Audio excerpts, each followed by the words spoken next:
Remember those clever World War II cooking tricks we forgot? They helped families stretch scarce food and survive tough times. What else did we lose? And can these old skills help us now? Making war ration sandwich spreads was a clever way to turn limited ingredients into something satisfying. People would blend canned fish, often salmon or mackerel, with whatever vegetables were on hand, like pickles or onions. Mayonnaise substitutes made from rationed ingredients helped bind it all together. This mixture stretched thinly over bread, turning simple sandwiches into meals that could fill bellies without breaking wartime restrictions. The beauty of these spreads was their adaptability. If fresh produce was scarce, canned or preserved vegetables stepped in. The result was a flavorful, nutritious option that made the most of pantry staples. These spreads were also easy to prepare, which helped busy families feed themselves quickly. They became a staple at lunchtime tables across the country, proving that resourcefulness could turn the leanest rations into something worth eating. The practice encouraged creativity and minimized waste, both essential during the war. Today, these simple sandwich spreads remind us of a time when making do was not just a choice, but a necessity. Trying out these recipes can give us a taste of resilience and cleverness from kitchens of the past. Stretching meatloaf with oats or breadcrumbs was a common tactic to make meat supplies go further during the shortages. When meat was scarce and expensive, people found that adding oats or breadcrumbs bulked up the mixture, making a smaller amount of ground meat feed a whole family. These fillers were inexpensive and readily available, making them perfect wartime kitchen helpers. Oats added texture and absorbed flavors, while breadcrumbs helped bind the loaf together, keeping it moist and filling. Seasonings and vegetables mixed in also helped improve the taste and nutritional value. This clever trick allowed households to serve a classic comfort food without using as much precious meat. It also introduced more fiber and whole grains into the diet, which was an unintended bonus. The stretched meatloaf became a symbol of frugality and culinary ingenuity, showing how people adapted familiar recipes to hard times. It was a meal that provided warmth and sustenance when resources were limited. Trying this method today offers a glimpse into how much thought went into conserving food during those challenging years. Using gelatin to set leftover meat juices was an ingenious way to transform scraps into a new dish that stretched ingredients further. After roasting or boiling meat, the remaining juices were collected and combined with gelatin, which was more commonly used in wartime cooking than it is now. This mixture was poured into molds and refrigerated, creating savory aspects that could be sliced and served. These dishes added variety to meals and made use of parts that might otherwise be discarded. Gelatin helped preserve the nutrients and flavors, providing protein-rich options even when fresh meat was limited. The resulting aspects were often mixed with chopped vegetables, eggs, or bits of meat, making them more appealing and hearty. This technique reflected the resourcefulness of wartime kitchens, where wasting any part of food was unacceptable. Aspics served cold also offered a refreshing change in warmer months. Although gelatin dishes have faded from modern menus, they once held a respected place at tables across America. Rediscovering this trick shows how creativity and respect for ingredients helped families survive with less. Cooking with pressure. Cookers for efficiency became a valuable trick during World War II when fuel and time were limited. Pressure cookers reduced cooking times drastically by trapping steam and raising the boiling point of water. This meant tougher cuts of meat and dried beans could be prepared quickly, saving both energy and precious time. Many families learned to use pressure cookers to stretch ingredients further, making dishes that would otherwise take hours on the stove.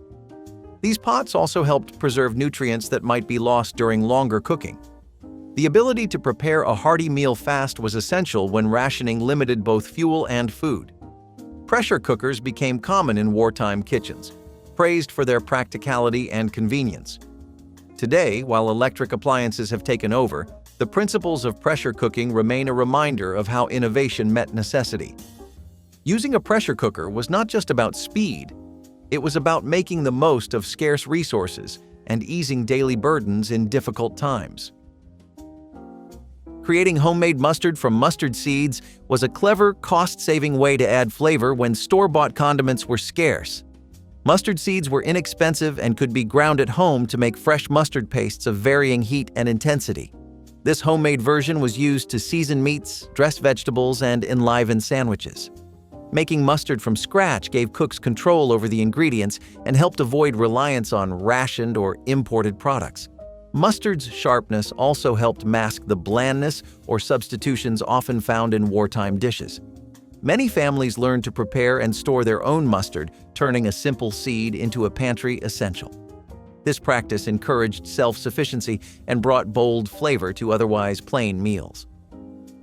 Homemade mustard's popularity during the war reminds us that small touches can make a big difference in food enjoyment, especially when resources are tight. Boiling potatoes with their skins to retain nutrients was a practical trick to maximize the nutritional value during rationing. Removing skins before cooking often wasted the fiber and vitamins that resided in and just under the potato skin. By boiling them whole with the skins on, families kept more nutrients intact, making every bite count. This method also reduced preparation time and minimized waste in kitchens where every resource mattered. After cooking, the skins were peeled off easily, sometimes used in other dishes or composted. Potatoes were a staple wartime food due to their availability and ability to grow in many regions. This simple step ensured that their health benefits were not lost in the cooking process. The technique showed how attention to detail in the kitchen could stretch limited food into a more nourishing meal. Today, many cooks appreciate this method for both nutrition and flavor, keeping a small wartime secret alive. Using cabbage leaves as wraps for stuffed vegetables was a natural and economical way to hold ingredients together during times of scarcity. Large cabbage leaves served as edible containers for mixtures of grains, vegetables, and sometimes small amounts of meat. Wrapping dishes this way conserved cooking vessels and made serving easier. The leaves added a mild, fresh flavor and extra fiber to meals. Cabbage was widely available, inexpensive, and hearty, making it a perfect vegetable to support this technique. Stuffed cabbage leaves were filling and visually appealing, offering a sense of comfort despite limited ingredients. This method also reflected the wartime emphasis on stretching every resource without waste. Many families passed down recipes that used cabbage wraps, keeping the tradition alive long after rationing ended. Revisiting this trick today reveals how simple, affordable vegetables became heroes in kitchens facing adversity. Substituting butter with bacon drippings for cooking was a tasty and efficient way to replace scarce fats. Butter was rationed during World War II, forcing cooks to seek alternatives that could provide flavor and needed fat for cooking and baking. Bacon drippings, the fat rendered after frying bacon, were collected and saved for reuse in frying vegetables, seasoning beans, or baking savory dishes. This leftover fat added a smoky richness to meals that butter sometimes could not provide. Using bacon drippings was economical, preventing waste and making the most of limited resources. Families learned to store drippings carefully, sometimes mixing them with other fats to stretch them further. This substitution became a staple of wartime kitchens, balancing scarcity with flavor.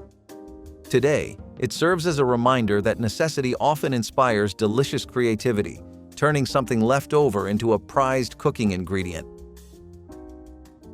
Making hobo stew with mixed vegetables and meat scraps was a one-pot meal that brought together whatever was on hand to feed families efficiently. This stew combined less desirable cuts of meat, leftover vegetables, and pantry staples simmered slowly to develop flavor and tenderness. The name reflected its humble origins, but the dish was hearty and comforting. Using a single pot minimized fuel usage and cleanup time, which were valuable considerations during wartime. The flexible recipe meant cooks could adapt it to what was available, reducing waste and stretching ingredients. Hobo stew embodied the spirit of making do with less and turning scarcity into sustenance.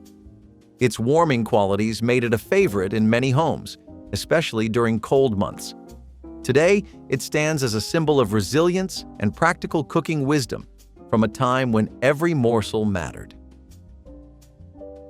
Dehydrating fruits for long-term storage was a clever preservation method that helped families save their garden bounty for the winter months. Fresh fruits like apples, berries, and peaches were sliced thin and dried to remove moisture, preventing spoilage. This process concentrated the sweetness and flavor while extending shelf life without refrigeration. Dehydrated fruits were used in baking, stews, and snacks, adding natural sugars and vitamins to otherwise plain wartime diets. The practice required patience but paid off by providing nutritious ingredients when fresh produce was unavailable. Many families set up simple drying racks in sunny windows or outdoors during the warmer seasons. Dehydration also reduced bulk and weight, making fruits easier to store in limited pantry spaces. This preservation technique was a testament to the resourcefulness of home cooks determined to maximize their harvest. Today, dried fruits remain popular, but the wartime origin highlights how necessity fostered smart food conservation strategies. Making fruit butter from overripe fruit was a smart way to turn imperfect or aging fruit into a delicious and long-lasting spread. Instead of letting fruit go to waste, wartime cooks slowly cooked down overripe apples, peaches, or pears with just a small amount of sugar to create a thick, flavorful butter. The low sugar content was intentional, as sugar was rationed and often in short supply, so cooks had to find ways to sweeten food without using much of it. This spread could be used on bread, served with biscuits, or added to breakfast dishes, giving meals extra flavor and variety. The process also helped preserve the fruit for longer periods, making it a practical pantry staple. Families often experimented with whatever fruit was on hand, and the resulting fruit butters became a cherished way to stretch food supplies while still enjoying sweet flavors. Making fruit butter was a testament to the creativity in wartime kitchens, turning potential waste into something nourishing and tasty. This tradition carries on in many homes today, keeping the spirit of resourcefulness alive. Using leftover coffee grounds as a meat tenderizer was an unusual but surprisingly effective wartime kitchen hack. After brewing coffee, the spent grounds were saved instead of discarded, then used to tenderize tougher cuts of meat. The slightly abrasive texture helped break down fibers, while the natural acids in coffee softened the meat, improving texture and flavor. This trick allowed families to make the most of less expensive, tougher cuts, which were common during rationing. It was an easy, cost-free way to improve meals without needing special ingredients or equipment. The grounds could be rubbed directly onto meat or included in marinades, showing how every kitchen waste product was reimagined as a resource. This method reflected a larger trend of making do with what was available and finding hidden uses for ordinary items. Though it might sound strange today, it was one of many clever adaptations that helped stretch food budgets. It serves as a reminder that sometimes the simplest solutions can come from unexpected places. Cooking cornmeal. Spoon bread as a bread substitute was a clever way to fill the gap when traditional bread was scarce during wartime. Spoon bread was a soft, moist baked dish made from cornmeal, milk, eggs, and butter or fat, creating a texture somewhere between cornbread and a soufflé. This dish was easy to make with pantry staples and required less flour than typical bread recipes, making it perfect for rationing times. Spoon bread was served alongside soups, stews, and main dishes, providing a comforting and filling accompaniment. Its creamy texture and mild flavor made it a favorite substitute for conventional bread, which was often unavailable or in limited supply. This recipe also showcased the versatility of cornmeal, an inexpensive and widely available ingredient that became a backbone for many wartime meals. Spoon bread required simple equipment and minimal preparation time, fitting well into the busy schedules of wartime cooks. Today, it is remembered as a nostalgic comfort food, a symbol of how kitchens adapted with creative substitutes to maintain hearty meals. Making soup stock from watermelon rinds was an inventive way to use parts of food that would normally be thrown away, adding flavor and substance to meals.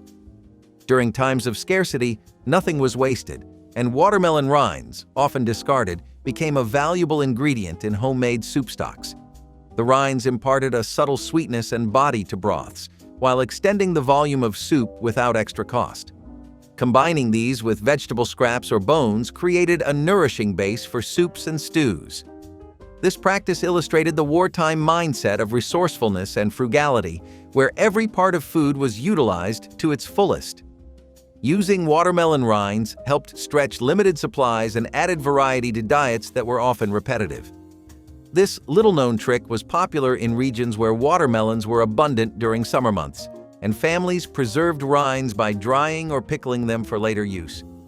Making stock this way not only conserved food but also demonstrated the ingenuity of cooks who made the best of their circumstances. Fermenting vegetables for flavor and preservation was a critical wartime kitchen trick that helped families avoid store scarcity and add zest to their meals. Home fermentation produced staples like sauerkraut and pickles, which not only lasted longer without refrigeration, but also provided essential vitamins during times when fresh produce was limited. The fermentation process enhanced the flavor and digestibility of vegetables, turning simple cabbage or cucumbers into tangy, nutritious accompaniments. Many families set up fermentation crocks or jars to make batches that could be consumed over months.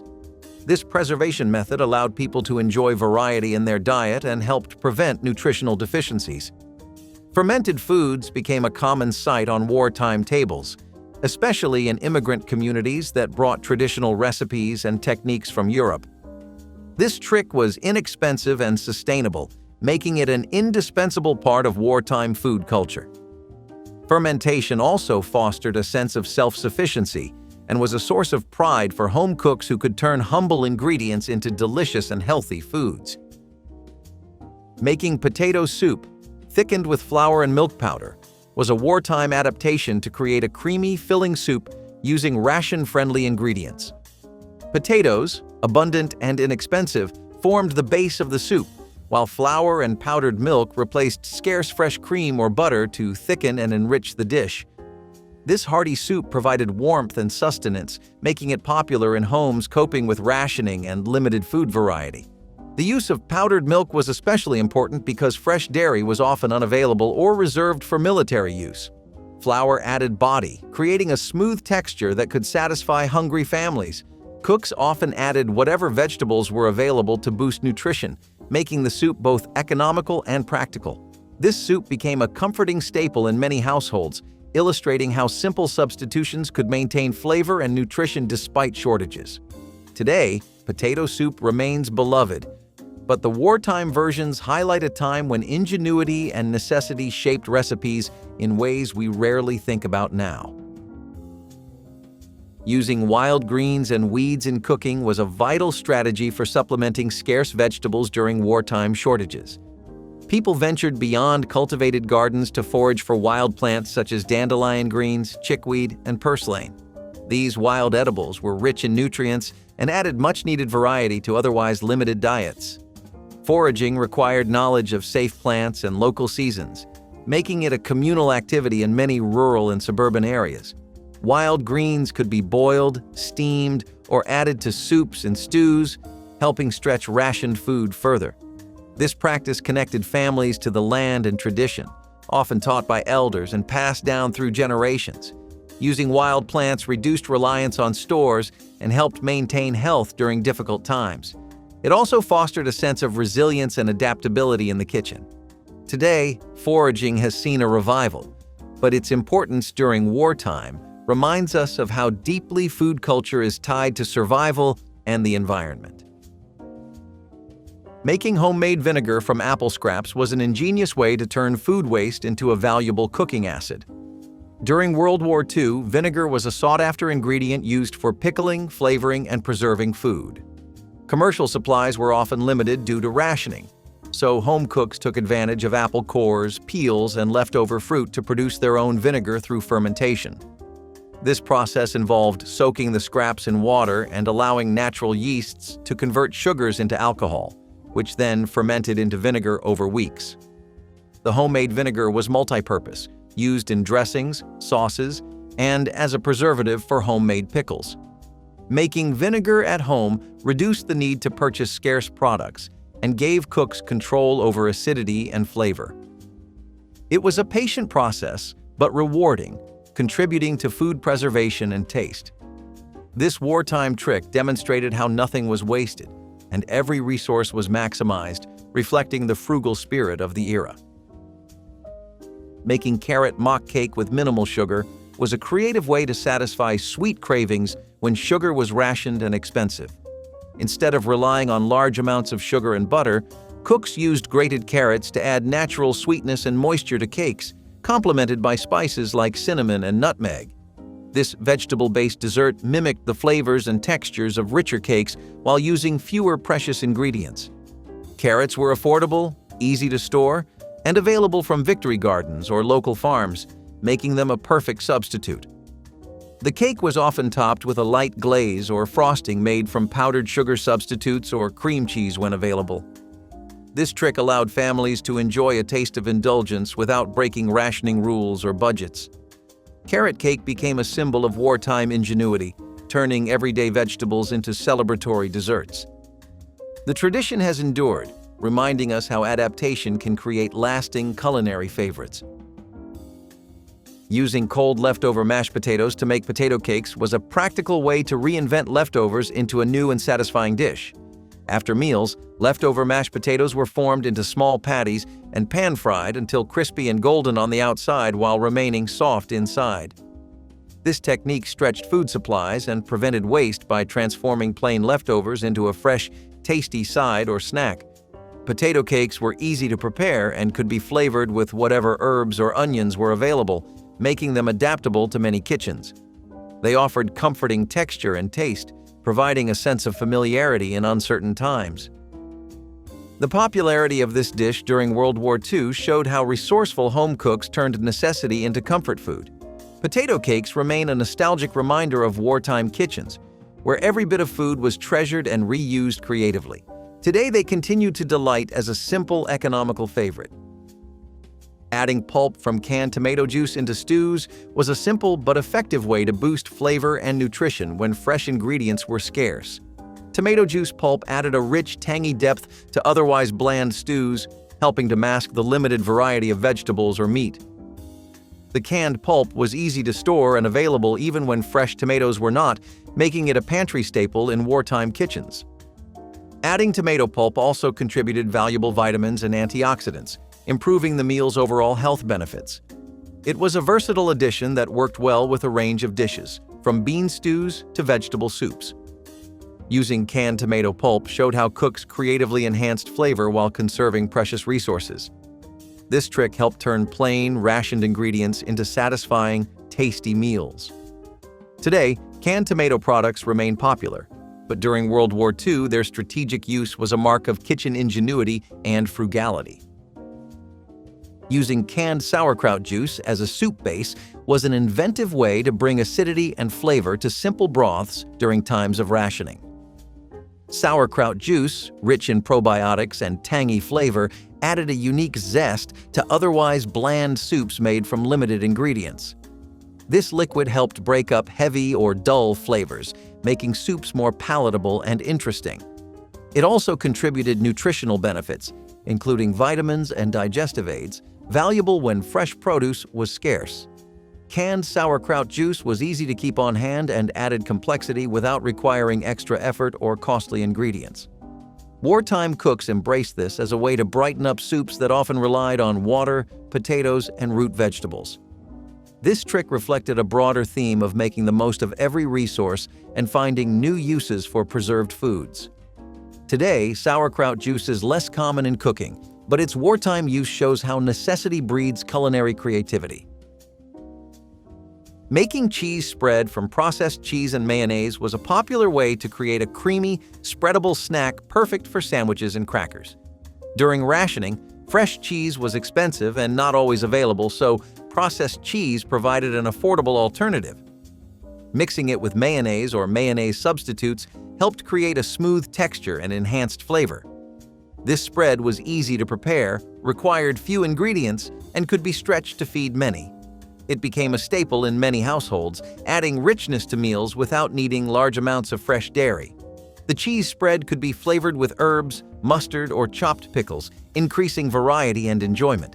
This practical creation reflected the wartime spirit of maximizing flavor and nutrition from limited resources. Although processed cheese has mixed reputations today, its wartime role showed how food innovation kept families satisfied and made sandwiches exciting.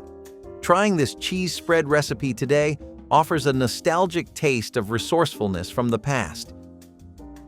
Using powdered egg mix in baking and cooking was a crucial wartime trick to replace fresh eggs that were often rationed or unavailable. Powdered eggs had a longer shelf life and were easy to store, making them ideal for baking cakes, breads, and other recipes. They were reconstituted with water to mimic the texture and binding properties of fresh eggs, allowing families to continue making familiar dishes despite shortages. This substitute kept the kitchen running smoothly when egg supplies were erratic. Powdered egg mix was also used in scrambled eggs and omelets, providing protein without relying on fresh eggs. Its convenience helped maintain nutrition and morale during hard times. Although powdered eggs have a different flavor and texture, cooks adapted recipes and seasoning to compensate. Using powdered egg mix reflected how wartime kitchens embraced practical solutions, combining science and tradition to feed families. This technique remains valuable for emergency preparedness and demonstrates how resourcefulness sustained meals in challenging circumstances. Cooking steamed pudding with leftover bread was a warm, filling dessert born from the need to use scraps and rationed sugar wisely. Instead of wasting stale bread, it was combined with milk or powdered milk, eggs or egg substitutes, and sweeteners to make a soft pudding that could be steamed or baked. This dessert provided comfort and sweetness when fresh treats were rare and expensive. The method stretched limited ingredients, making small amounts feed entire families. Steamed pudding was easy to prepare using common kitchen items and leftover bread, which was often abundant even during shortages. The dish was lightly sweetened and could be flavored with spices like cinnamon or nutmeg to add warmth. Its popularity during World War II illustrated how people turned constraints into opportunities for tasty innovation. Today, this humble pudding reminds us that thrifty cooking can be both satisfying and nostalgic, linking us to a time when every crumb counted. Making brown bread. Using molasses and whole wheat flour was a wholesome way to stretch limited white flour and create nutritious loaves during rationing. Molasses, a thick, dark syrup, added natural sweetness and moisture while enhancing the bread's color and flavor. Using whole wheat flour, which was often more available than refined flour, boosted the nutritional value and helped make loaves denser and more filling. This combination was economical and made use of ingredients less affected by rationing. Brown bread became a staple in many homes, providing sustenance and energy for families facing limited resources. The slight sweetness from molasses made it enjoyable without needing extra sugar. This bread was hearty, versatile, and could be eaten plain or toasted with butter substitutes or spreads. Its creation showed how cooks adapted traditional recipes to fit the realities of wartime shortages, creating something both practical and comforting. The tradition of brown bread lives on as a reminder of ingenuity in the kitchen.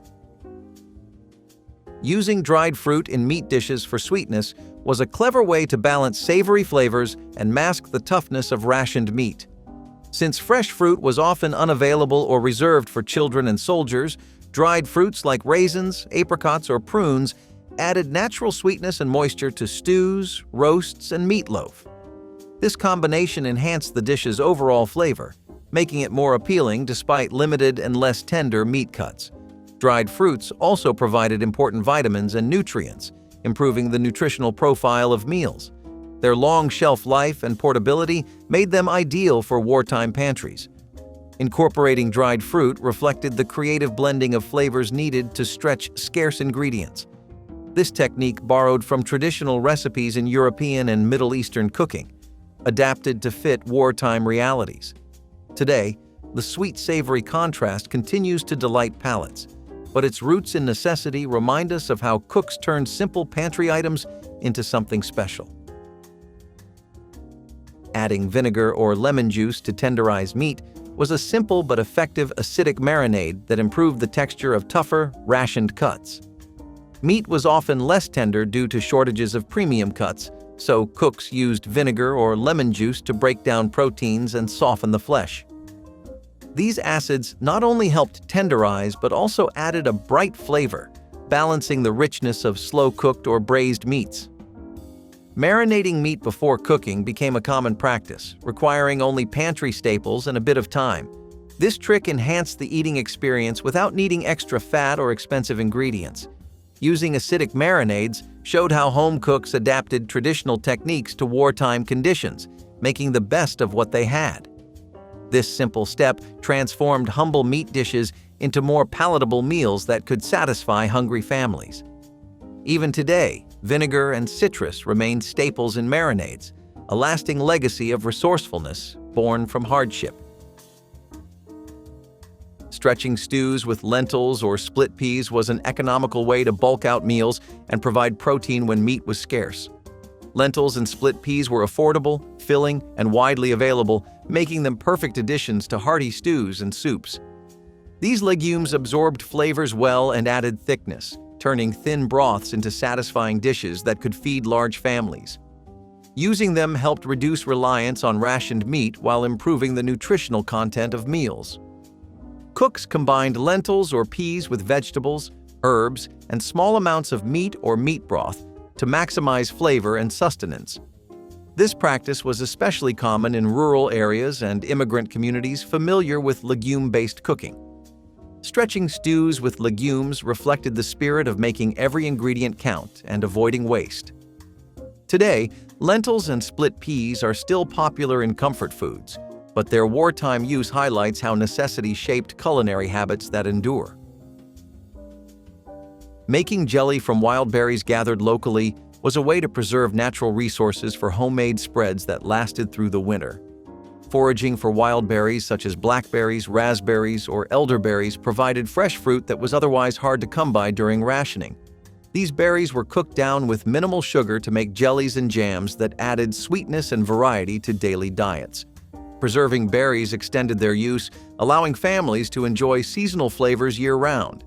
Making jelly required patience and skill, as sugar was limited and had to be used sparingly. These homemade preserves were treasured, often shared among neighbors or stored carefully for special occasions. Using wild berries demonstrated a connection to nature and an understanding of local resources. This preservation method helped maintain nutrition and morale when fresh fruit was rare. Today, wild berry jelly remains a beloved tradition, reminding us of a time when homegrown and foraged foods were essential parts of survival. Powdered malt, on the other hand, was something that also gave people another shot at making the things they used for comfort. People used powdered malt in baking and for making drinks at home, which was a pretty treasured source of that energy I was just talking about. You should never underestimate the importance of a good drink, especially because it's so good at lifting your mood up. Powdered malt also worked as a fantastic substitute for sugar, since that was pretty much rationed heavily throughout the war. Bakers either went out of business if they couldn't access it, or they relied entirely on powdered malt to keep themselves going. After all, what's a dessert without a sweetener? Malt extracts had things like glucose and maltose, which were pretty much the entire point of sugar to begin with. They were also helpful in keeping the ingredients you did have last longer. If you were starting to run just a bit low on your supply of molasses, then you would go for powdered malt, which was also easily available. A pretty imaginative way of getting some familiar old flavors back into the weekly diet was mock food, specifically mock fish fillets. We're going to take a look this time at both this recipe and how exactly things like it became common. See, there's one thing about people from back then. While they definitely had it horrible, their circumstances really expanded their horizons in the kitchen. Mock culture was all about mimicking flavors of classic dishes with inexpensive ingredients. Stuff that was easy to get, wouldn't cut too deep into your pockets, and would also last you a good while. Mock fish fillets were actually made out of mashed potatoes. I really wasn't kidding when I said people really grew a newfound appreciation for potatoes. Recipes in cookbooks back then were using them in ways that the curly fries and hash brown-addled brains of you and I could only dream of. Still, there were times when even potatoes weren't available. In that case, they'd make use of bread. Now, you might naturally be wondering how bread even comes close to imitating the flavor of a fish fillet. Well, apparently, soaking it in some milk and mixing it with powdered eggs and flour actually forms a mixture that gets the texture down. Next, your spices: onion, parsley, pepper, and some pretty basic stuff, which was still easy enough to get. Though even those were stretched thin, spice cabinets would often run empty. Do you think this actually does the job? If you try it, share what you thought in the comments below. Ever thought you would have a cassie with no meat in it? An economy loaf is just that, and we could not have named it better if you put a gun to our head. Using potatoes, peas, flour, eggs, and some basic seasoning, this was a loaf made entirely of alternatives to meat, so for vegans it is a recipe to keep in mind throughout the ages. But in the rationing-ridden times of World War II, it was a godsend to have this quick and easy loaf. It was even popular enough to be in cookbooks like The Modern Hostess, even its special patriotic edition. Roosevelt's presidency really saw some gems, right? Barley is not glamorous, but it was a culinary workhorse during the Great Depression. This ancient grain was a go-to ingredient for families who wanted to fill empty stomachs without emptying their wallets. Its biggest strength was its versatility. It gave soups and stews heartiness, porridge a stick-to-your-ribs breakfast, and even found its way into bread and dumplings. Depression-era dishes got a comforting depth from their chewy texture and nutty flavor, proving that simple ingredients could still be satisfying. Barley was a resilient crop, growing well on poor soil and surviving harsh weather, which farmers liked because it meant they could count on it to grow even in uncertain times. It is stored beautifully once harvested, good for months in cool, dry places. Barley thus became a staple of the pantry for rural families and urban households alike. Barley wasn't just about food, it was about community. In hard times, neighbors gathered to share recipes and tips for stretching their barley supply, creating a sense of community. Barley is today a niche ingredient, celebrated for its health benefits and rustic charm. During the Depression, it was a survival tool, showing that even the most humble grains could keep a family together through the worst of days. Ever tried hot Dr. Pepper? This warm beverage was made by heating Dr. Pepper and adding lemon slices. It was used in the war days to warm up your insides during the cold winter months. Say goodbye to hot cocoa, cause hot Dr. Pepper was all the rage back in the day. It was pretty simple to make. All you had to do was heat the soda to 180 degrees in a stovetop saucepan, then pour it over a thin slice of lemon. It was introduced by the brand to increase sales during colder days when no one wanted a chilly soft drink. Smart marketing, don't you think? So, why did this drink disappear? Well, people just stick to the cold serving of Dr. Pepper now, and I'm not complaining. What germ was one of the best parts of the entire kernel of wheat in general? It was that embryo that was loaded with all kinds of nutrients, and neither the people nor the government was going to miss that opportunity. They popularized it as one of the most highly nutritional foods you could get your hands on during the war, especially because of it being a source of rare vitamins like E. Wartime usage meant that there was an extreme amount of use for germ. But how were people using it? Well, lots of wartime recipes that would instead call for flour, or carbs like bread, would instead use wheat germ. Lots of people managed to make enough granola to run around one household at least with a good supply of wheat germ. It also helped lots of people bake things they otherwise couldn't. One of the better parts of being able to cook different kinds of things like that is that people started to remember that cooking was also a hobby for them, a way to let some steam out and take the edge off. Plus, wheat germ was also really good at giving you some much-needed protein, which was something people wanted to be putting in their diets as much as they regularly could, to be honest.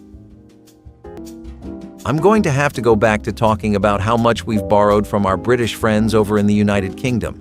Bubble and Squeak is quintessential British food after all. It was pretty genius too. This shares a theme with the picnic casseroles we just discussed because both were phenomenal ways to repurpose your leftovers. A lot of these dishes were powerhouses made exclusively out of stuff that was either left behind or simply was about to go bad. The earliest mention of Bubble and Squeak is in the 1700s, and that's just a pretty bare-bones meat and cabbage dish. Over time, it was adapted to the current situation, and meatless versions were made popular. These ones just prioritized using potatoes and vegetables, basically anything high in fiber. The reason you'd want that is because it'd keep you full for longer, which was always a godsend during the war. The potatoes would work as a binding agent. The leftover vegetables were chopped and mixed in for nutrition, and if you got super lucky, some corned beef or bacon would work really well for flavor. As far as the culture goes, Bubble and Squeak really emphasized the mentality of wasting absolutely nothing.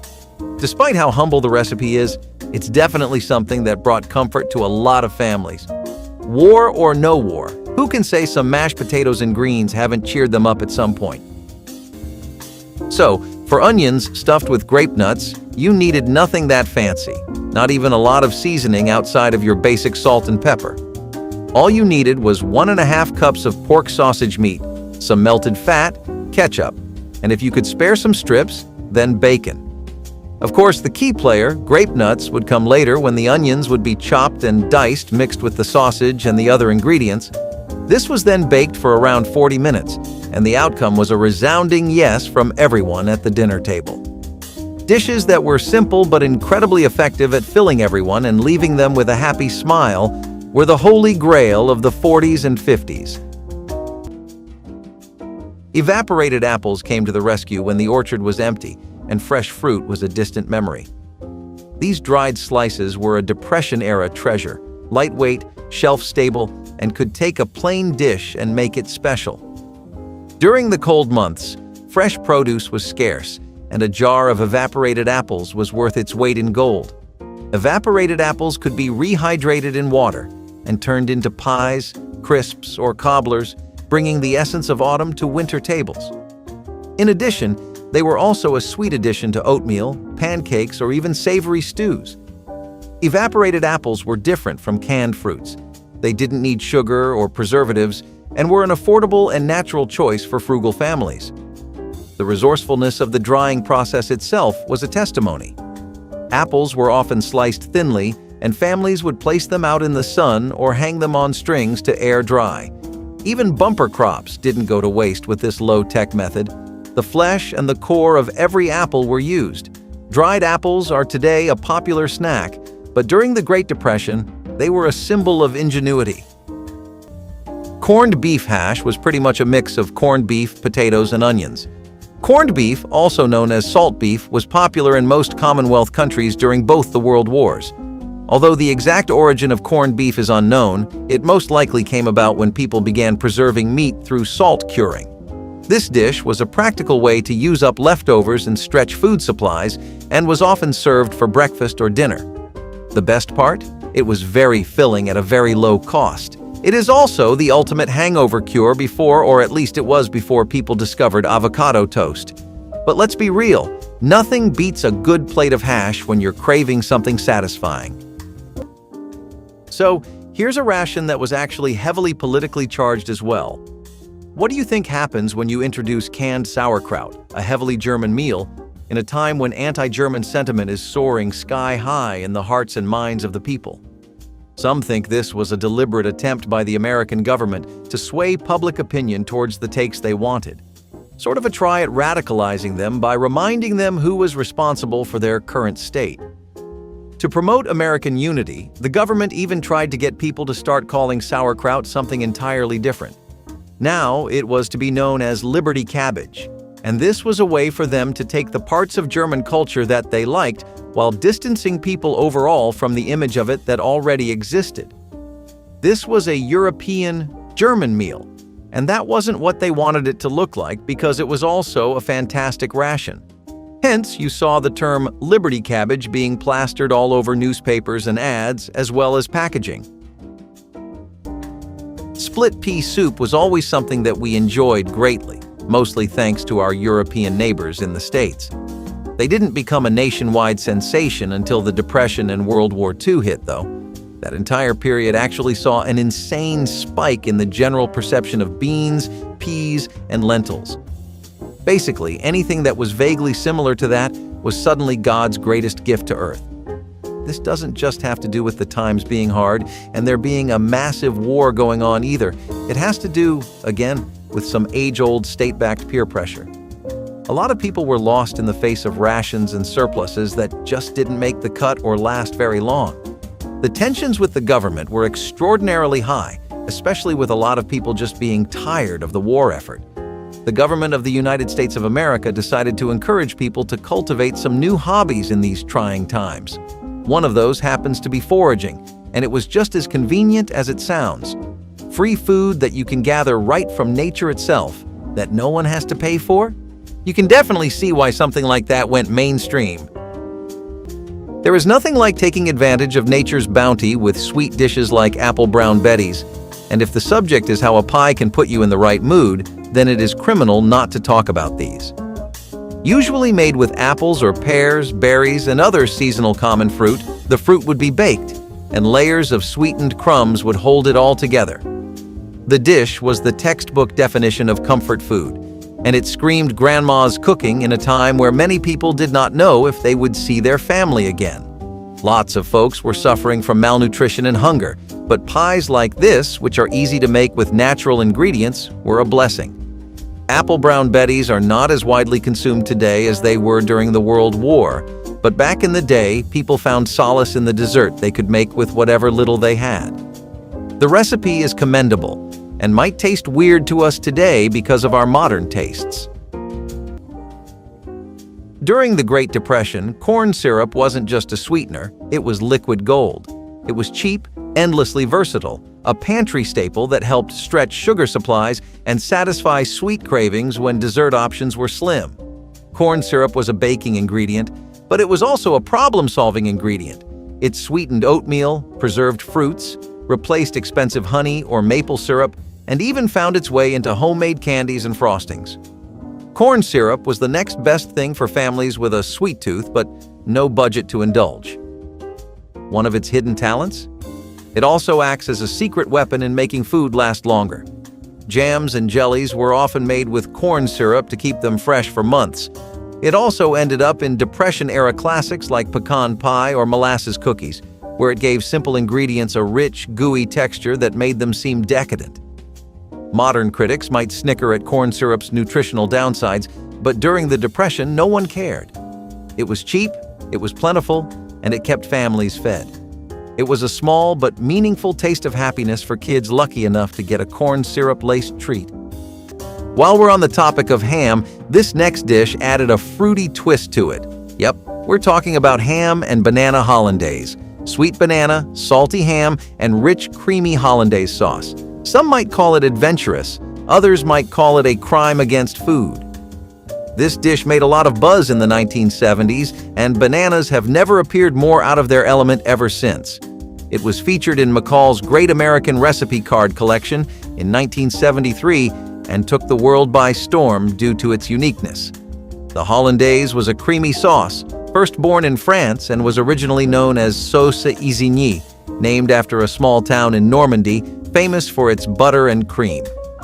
This dish really proves that in a time of desperation, anyone will eat anything. But hey, at least it was memorable. You could say the same for lots of things that were made popular during the war, for example, dried noodles. This was a staple that worked really well in many different places, thanks to the really long lifespan of dried noodles. They're also just as easy to store as bouillon cubes and pretty cost-efficient if you think about it. All it took to gather the ingredients to make stuff like this from scratch was a few cents. It helped people restore a sense of normalcy if you ask lots of food analysts and historians. People always were used to eating spaghetti and meatballs, noodles and pastas, dishes like that since they were teenagers. It helped people relive some of the days they were used to before the constant war efforts took over the scope of their everyday lives. Plus, people often used bouillon cubes along with their dried noodles. It was things like that, which when people put together one by one, eventually started to look like something resembling a real plate of food, and that meant a lot at the time. Scrambled eggs had a massive makeover during the World War. It was a lot more common to add chopped parsley and chives to them rather than bacon and hash browns. Rationing efforts meant that a lot of basic ingredients were amiss, not just meat. While people were fighting over scraps of bacon, the sudden egg shortage really took them by surprise. Eggs were a pretty common breakfast, which I think is true of anywhere in the world. They were also a wonderful source of protein, so I'm sure you can figure out why the government wanted all the eggs to themselves. Dried, powdered eggs supplemented with water were used instead. You'd use the water and whisk them until they'd reach something that still resembled the texture of a fresh egg. Then, if you could afford to, you'd use some powdered milk to further make it resemble your typical plate of scrambled eggs. That raised another concern, which was, well, the powdered eggs are running out too fast.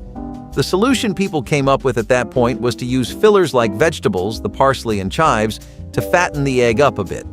Make it a bit more substantial, you know? I have to say, I think they did a pretty clean job with it. People that grew up during World War II will know that mixing sawdust with bread to fortify it so that your supply would last twice as long is not quite the urban myth it is made out to be today, but rather a sad fact of a dark time that people would prefer to leave in the past. This was something born purely out of necessity and a lack of basic necessities like flour. Since it was becoming so scarce across America, people's supplies of bread were running out fast and often. Bread was the only thing families had to eat too. With even that comfort gone, people took to mixing sawdust, which you could even taste in the bread. In some cases, it made the bread go bad faster, such as people when used too much of it. But in most other appliances of this technique, it worked as a filler when nothing else could be used as one. This would also set up a trend of consuming fiber in the 70s, even though most companies used cellulose fiber that was made from sawdust. So it actually does have quite a history in America. Let's just forget about steak dinners. Canned fish was really the MVP during the Great Depression.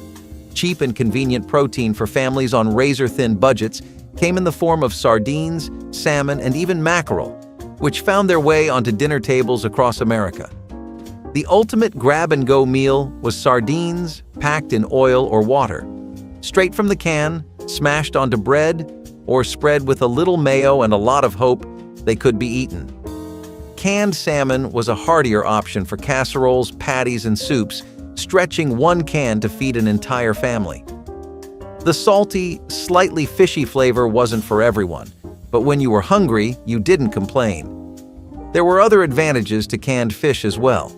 It was shelf-stable, good for months without refrigeration, and small enough to transport. A favorite with travelers, hobos, and relief workers, it was a meal that even the most transient lives could count on. Canned fish is still around today, but it's not what it used to be. But in the 1930s, it was a lifesaver, showing that even the smallest catches could mean the biggest difference when times were tough. Liverwurst and onion sandwiches were once a lunchtime favorite. Liverwurst or liver sausage is a kind of sausage made from liver, so it was the perfect meal for when no part of the animal could go to waste. There were very limited meats available during the World Wars, and people had to use whatever they could find, including livers and hearts. Liverwurst was often spread thickly on rye bread and topped with thinly sliced onions. This sandwich was very popular in Europe and different parts of South America, such as Argentina and Chile. I don't know about you, but the combination of iron-rich liver and pungent onion doesn't sit right with me. It was like a flavor explosion in your mouth, but not in a good way. I'm pretty sure this sandwich was invented as a punishment, but you know, people really had to make do with whatever they could find back in the day, and this dish was just a result of that experiment. Canned coconut milk was also really one of the best kinds of things you could ever get. Whether you wanted to use it for baking, for making savory dishes, or just salvaging that bread pudding, it was one of the most convenient things people had access to. Canned coconut milk was also a side effect of all the different kinds of trade opportunities that were opening up for America thanks to their new prospects with the Pacific at the time. You know, despite what the war period would have you believe, loving thy neighbor is still the best way to live. Also, canned coconut milk was a fantastic alternative to the use of dairy, which was something people were really desperately trying to avoid. Along with germ and turnips, it made up the bulk of the basic kinds of things people were eating throughout this rough period. Canned coconut milk was also a part of the larger efforts of the government to keep nutrition somewhat manageable throughout this time. The back-to-back effects of the recession and the Dust Bowl on top of the Second World War, people were really struggling badly to keep up with their health in this time. Coconut milk was something you could literally prepare on an open fire too, which meant that it was really manageable for everyone to handle. You wanted things that required the least amount of kitchen appliances possible during a time like this. It meant that it was a lot more applicable to the places that were struck the hardest by everything going on in the country at the time of the 1930s. So you might be surprised to hear Party Franks on this list. Just because the times were as tough as they were doesn't mean people forgot how to have fun. Party franks today are pretty much just an appetizer at family gatherings and potlucks, but back then, it was totally different. There was this entire concept of community-based cooking that was pretty much exclusive to that time period. Neighborhoods would pool their resources and pantries together. They'd cook up a storm for the whole block, and it would leave everyone fulfilled and satisfied. The idea was that people would get more variety, nutrition, and overall food if everyone shared an agreed amount from the get-go. Party franks were perfect for situations like this because it was extremely easy to prepare for an entire group of people.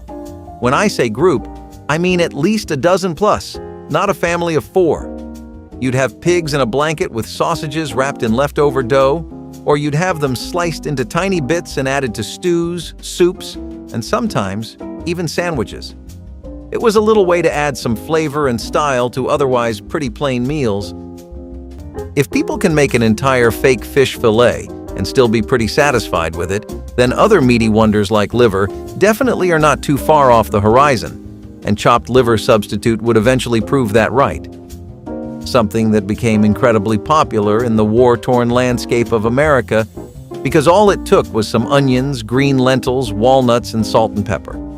You had to make a paste out of it to get the texture of chopped liver down, and in terms of taste, this was a completely new experience, yet a significantly cheaper and easier one. It was much easier to get ingredients like these than good quality liver back then, and a lot of citizens stuck with this recipe even after the dust settled because they liked how healthy of an alternative it was. Powdered milk was there to step in when fresh milk wasn't an option. Powdered milk was a marvel of food science, transforming surplus dairy into a shelf-stable product that didn't require refrigeration, a crucial feature for families without electric ice boxes during the Great Depression. Technically, a few scoops of powder whisked into the water made a liquid that resembled milk. The taste was more chalky than creamy, and the fresh stuff had a richer flavor. But powdered milk wasn't about luxury. It was about survival.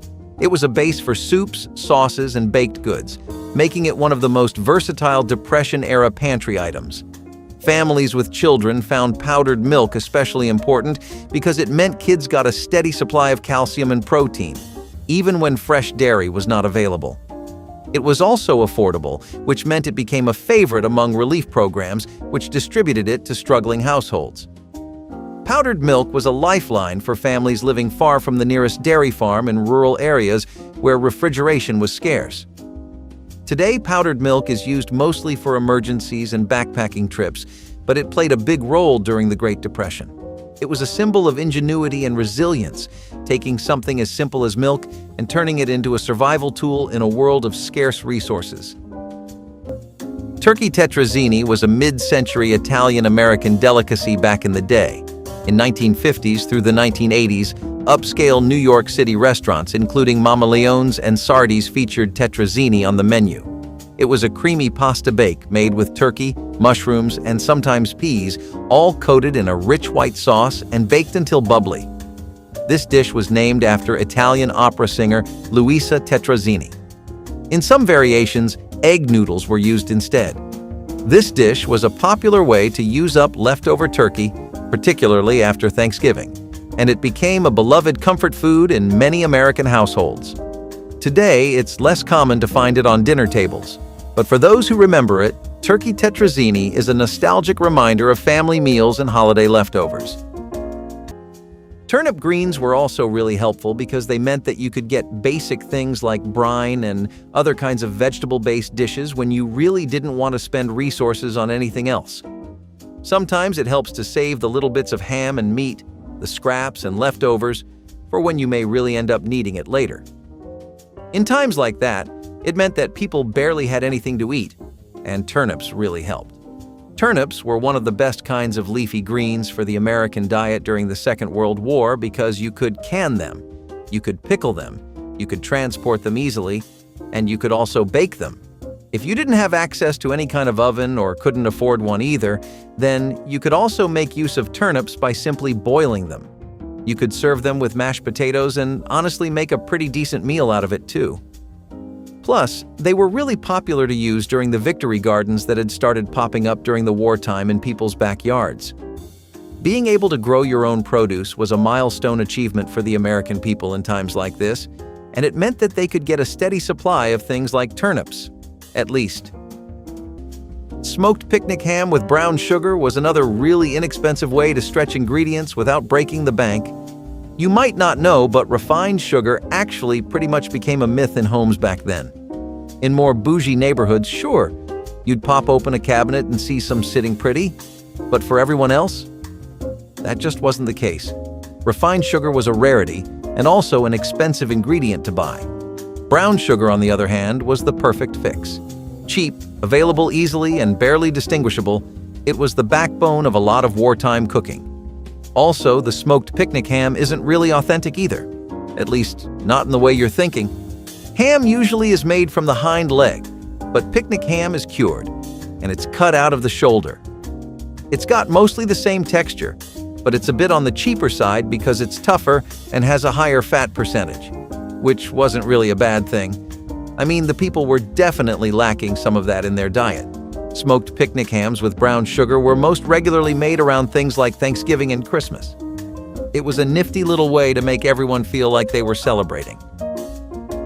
Real quick, if you're loving this content as much as we loved making it, hit subscribe to stay connected and help us reach even more amazing folks like you. Black pudding used to be one of the most precious desserts of America that people would chow down on every Sunday. And despite those simple joys being out of reach, people wanted to try their hand at recreating the taste and thrill of a black pudding with what was there on hand. Thus, we had mock black pudding. This typically involved porridge oats or oatmeal, with thyme as the primary seasoning. If you had butter, then even better, but margarine worked just fine to give it thickness. What you had was something that did not truly capture the taste of a good black pudding pie, but was still awfully delightful to eat. It makes sense why people would go back to the original when it became a reasonable idea, though. If you love these clever woo cooking tricks, comment your favorite, like the video, and subscribe for more forgotten kitchen stories.